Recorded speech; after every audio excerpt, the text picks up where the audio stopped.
नमस्कार friends, doctor चैवीर साहब, PDIS 103 question number 18। Explain hazard in distillation process. Distillation process में क्या क्या हजार्ड होते हैं, उससे पहले ये समझना जरूरी है कि डिस्टिलेशन प्रोसेस क्या होती है। एक एग्जांपल है उसका, जो पेट्रोलियम प्रोडक्ट्स जो होते हैं ना, पेट्रोलियम जहाँ से बनते हैं, तो petroleum products it's kind of distillation process, जहाँ पर पेट्रोल, केरोसिन, डीजल, ये सारी चीजें one by one, step by step refinery में बनती जाती है। चलिए, अब इससे रिलेटेड हजार्ड्स भी देख लेते हैं। तो सिंपल सा अगर कॉमन सेंस लगाए तो भी पता चलता है कि पेट्रोलियम कैसा है, वेपोराइज है, यानी फ्लेमेबल होता है। अगर वहां पर लीक हुआ तो फ्लेम प्रोड्यूस होगी। और प्रेशर को डिस्टिलेशन करने के लिए पंप और मैकेनिकल डिवाइसेस यूज होते हैं।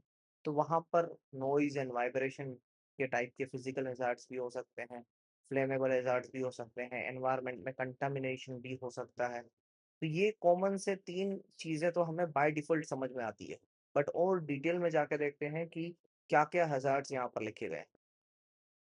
सबसे पहले है fire and explosion hazard. Distillation में मोस्टली फ्लेमेबल लिक्विड्स होते हैं, जैसे मैंने कहा पेट्रोलियम, तो liquid solvent hydrocarbon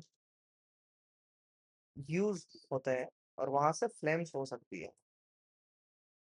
vapour leak ही इग्निशन सोर्स मिले, वेपर लीक से इग्निशन सोर्स मिलता है, तो एक्सप्लोजन हो सकता है।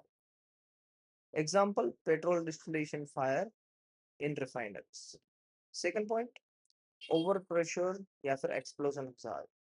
ओवर प्रेशर की वजह से एक्सप्लोजन हजार्ड भी हो सकते हैं, क्योंकि टेम्परेचर हाई रहता है। तो टेम्परेचर हाई होने की वजह से अगर ओवरहेड वाल्व या प्रेशर रिलीफ वाल्व वर्क नहीं किया तो प्रेशर अंदर ही बिल्डअप हो जाएगा और वहां से एक्सप्लोजन हो सकता है। Due to increase in pressure there will be increase in temperature. Column block हो जाए या कूलिंग फेल हो जाए तो प्रेशर बिल्डअप हो जाता है। And vessel rupture and BLEVE, boiling liquid expanding vapour explosion. पानी जैसे गर्म होता है ना, उसे कहते हैं बॉइलिंग लिक्विड। फिर जो स्टीम होती है वो एक्सपांड होती है, यानी लिक्विड का वॉल्यूम कम होता है एज कम्पेयर टू स्टीम। तो जब लिक्विड कन्वर्ट हो जाती है स्टीम में तो वो एक्सपांड होती है। एक्सपांडिंग वेपर यानी वेपर को ज्यादा जगह चाहिए, जितनी आपकी लिक्विड है उससे तो कहीं ज्यादा जगह चाहिए। एंड उसी की वजह से boiling liquid expanding vapour explosion ये होता है। Next, thermal hazards. High temperature 200 to 400 degree centigrade. Thermal hazard में क्या होता है कि बर्न आउट हो जाती है स्किन, अगर वहां पर टच भी करो तो बर्न हो जाता है। And hot surface contact injury भी हो सकती है। नेक्स्ट है टॉक्सिक एक्सपोजर हजार्ड्स। जो सॉल्वेंट वेपर्स हैं, बेंजीन या फिर टोल्यूइन, ये डिजीनेस यानी चक्कर जैसी परिस्थिति क्रिएट करते हैं या फिर कैंसर का रिस्क भी यहाँ पर रहता है। Acid gases H2S and SO2, toxic inhalation risk. जो H2S या SO2 जैसे टॉक्सिक गैसेस होते हैं या एसिडिक गैसेस होते हैं, वहां पर इनहेलेशन, सांस लेने में भी दिक्कत हो सकती है।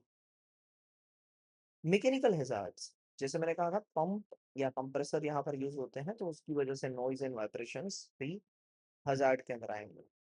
And environmental hazard, vapour release and air pollution यहाँ पर जनरेट होते हैं। Waste stream, bottom sludge, water contamination.